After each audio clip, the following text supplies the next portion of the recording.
विचार समाचार में आपका स्वागत है। केंद्रीय मंत्रिमंडल में एक बार फिर नांदेड़ की उपेक्षा। भारतीय जनता पार्टी का अशोक राव पर विश्वास क्यों नहीं? मराठवाड़ा मंत्री बिन सुना। सबका साथ सबका विकास का नारा देने वाली देश की बड़ी और सत्ताधारी पार्टी भारतीय जनता पार्टी ने फिर एक बार नांदेड़ की उपेक्षा की है।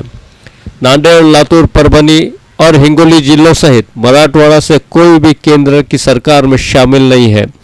हालांकि केंद्र सरकार के मंत्रिमंडल में महाराष्ट्र को 6 मंत्री पद दिए गए हैं, जिनमें 3 कैबिनेट मंत्री, 1 स्वतंत्र प्रभार मंत्री और 2 राज्य मंत्री शामिल किए गए हैं। विशेष बात यह है कि कांग्रेस पार्टी को राम राम कर 3 माह पूर्व भारतीय जनता पार्टी में शामिल हुए महाराष्ट्र के पूर्व मुख्यमंत्री अशोक राव चौहान पर भी सबका साथ सबका विकास वाली सरकार ने इस बार विश्वास नहीं जताया है। देश में लोकसभा चुनाव के नतीजे आने के बाद एनडीए सरकार सत्ता में आई। तारीख 9 जून 2024 की शाम भव्य शपथ विधि कार्यक्रम में श्री नरेंद्र मोदी ने तीसरी बार देश के प्रधानमंत्री के रूप में शपथ ग्रहण की। श्री नरेंद्र मोदी के साथ 30 कैबिनेट मंत्री, 5 स्वतंत्र प्रभार मंत्री और 36 राज्य मंत्रियों ने भी पद और गोपनीयता की शपथ ग्रहण की। उस समय यह प्रतीत हो रहा था कि शायद मराठवाड़ा संभाग से किसी को मंत्री पद प्राप्त होगा। विशेषकर श्री अशोक राव चौहान को मंत्रिमंडल में शामिल किया जाएगा, ऐसी उम्मीद नांदेड़ के सभी लोग लगाए हुए थे। लेकिन एनडीए की नई सरकार ने मराठवाड़ा से किसी को भी मंत्रिमंडल में स्थान नहीं दिया है। नरेंद्र मोदी की अगुवाई वाली सरकार ने नांदेड़ के साथ लगातार तीसरी बार सौतेला व्यवहार किया है, ऐसा लोग कह रहे हैं। इस बात को लेकर मराठवाड़ा की जनता में भी आत्ममंथन शुरू हो गया है। आइए जानते हैं नांदेड़ के कुछ लोगों की प्रतिक्रियाएं। सबसे पहले मैं ये कहना चाहता हूँ, भाजपा गवर्नमेंट तीसरी बार सरकार गठन कर लिए और मराठवाड़े में अभी तक राव साहब दानवे नेतृत्व करते थे महाराष्ट्र में, पर आज के सिचुएशन में मराठवाड़ा और महाराष्ट्र के अंदर उथल पुथल होने के कारण भाजपा को काफ़ी नुकसान सहन करना पड़ा। उसके बाद आज हमें ऐसा लगता है कि मराठवाड़ा का नेतृत्व करने के लिए माननीय अशोक राव जी चौहान साहब जो भाजपा में प्रवेश करे वाले हैं, अगर उनको वर्णी अगर लगती थी तो महाराष्ट्र के साथ साथ मराठवाड़े का और मराठवाड़े के साथ साथ नांदेड़ जिले का विकास हो सकता था। इससे हमें वंचित रहना पड़ रहा है। विधानसभा का माहौल बनने जा रहा है। आने वाले विधानसभा के अंदर जब तक देवेंद्र फडणवीस जी को हटाएंगे नहीं, महाराष्ट्र का विकास नहीं होगा। वो बहुत सारी बातें कर रहे हैं, इसको फोड़ उसको फोड़, अनेक पार्टियों को तोड़ फोड़ का राजकारण कर रहे। हमें उनसे लेना देना नहीं है, हमें तो सिर्फ नांदेड़ शहर का देखना है। कांग्रेस के अंदर आज वसंतराव चौहान साहब की वर्णी लग गई, खासदार बने। अब हमें ये देखना है कि आने वाले समय में विधानसभा किस ओर मोड़ लेती है। दूसरी बात, हमें नांदेड़ के विकास की ओर जरूरी ध्यान देना है, चाहे कोई भी पार्टी रहने दो, हमें उससे लेना देना नहीं है। मैं कांग्रेस का जनरल सेक्रेटरी हूँ, मेरा नाम मनोज सिंह रघुनाथ सिंह ठाकुर हो। मैं गाड़ीपुरा क्षत्रिय समाज से बिलोंग करता हूँ।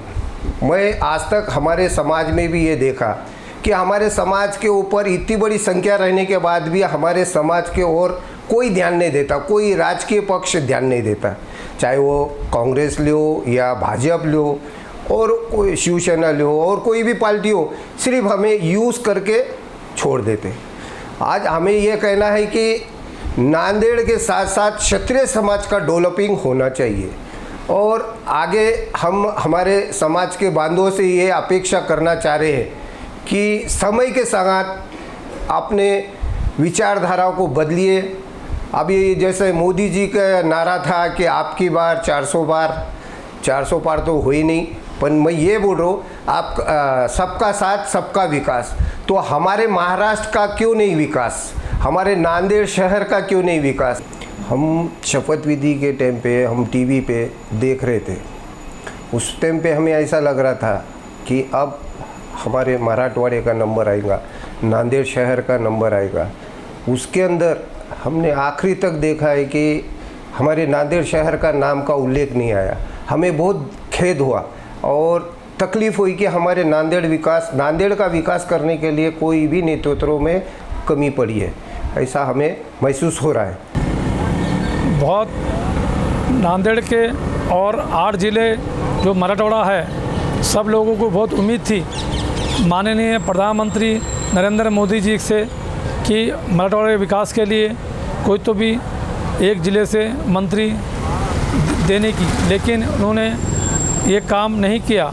गुर्तागद्दी 2008 त्रिशताब्दी जो प्रोग्राम मनाया गया था, माननीय प्रधानमंत्री मनमोहन सिंह जी ने बहुत सारा बजट नांदेड़ शहर को, महाराष्ट्र को दिया था, लेकिन उसके बाद 3 बार माननीय प्रधानमंत्री नरेंद्र मोदी जी ने 3 बार शपथ ग्रहण किया, लेकिन अभी तक उन्होंने मराठवाड़े की तरफ नहीं ध्यान दिया।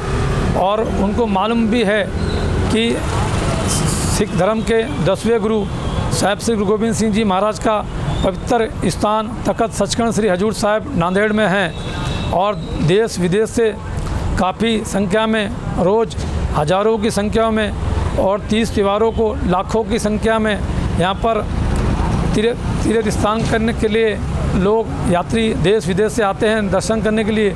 लेकिन जब यहाँ का शहर का जब माहौल देखते हैं, आसपास का रोड वगैरह यहाँ के, तो बोलते हैं कि यहाँ कुछ विकास नहीं हुआ। माननीय प्रधानमंत्री नरेंद्र मोदी जी से हमको बहुत उम्मीद थी, लेकिन उन्होंने इस उम्मीद को पानी फेर दिया।